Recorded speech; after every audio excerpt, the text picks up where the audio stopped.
नाही म्हणून स्वतःला दुखवून घेतो.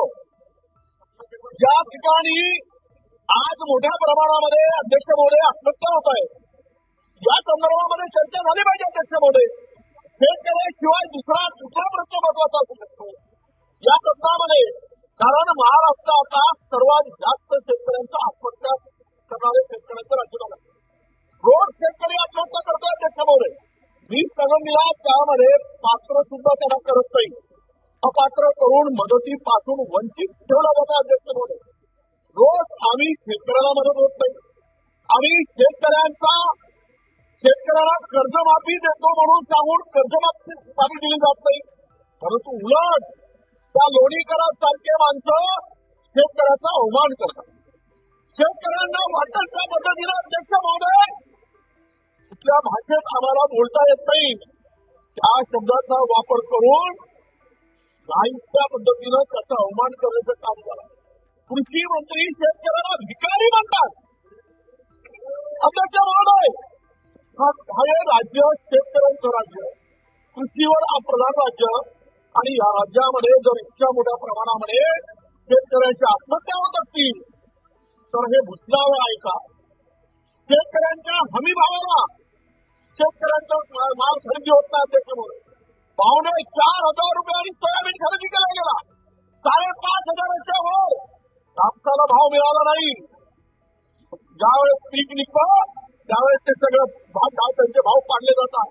आम्ही 1.5 पट खर्चाच्या हमी भाव देऊ, पण आज जे लावलेला खर्च सुद्धा अध्यक्ष महोदय निघत नाही. म्हणून माझी विनंती आहे अध्यक्ष महोदय, या ठिकाणी जो स्थगन दिलाय हा अत्यंत गंभीर विषय. शेतकरी आत्महत्या प्रचंड मोठ्या प्रमाणात करतात. 767 प्रकरणं या वर्षामध्ये शेतकऱ्यांच्या आत्महत्येची आली.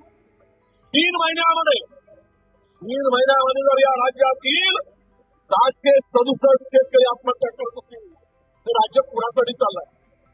कुणासाठी राज्य करताय? हे सरकार कुणासाठी काम करते अध्यक्ष महोदय?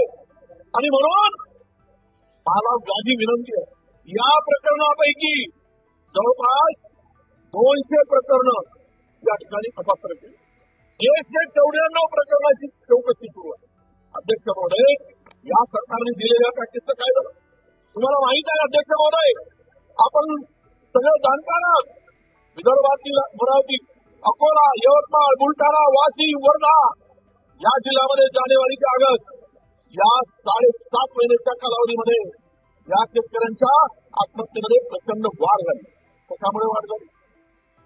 शेतकऱ्यांना तुम्ही फसवून सत्तेमध्ये आला, शेतकऱ्यांची दिशाभूल केली, त्यांना सांगितलं तुमच्या 7-12 कोरा करू, कर्जातून मुक्त करू, आणि त्यामध्ये आता सांगतायत सरकारची ओरड आहे की आमच्याकडे पैसे नाही.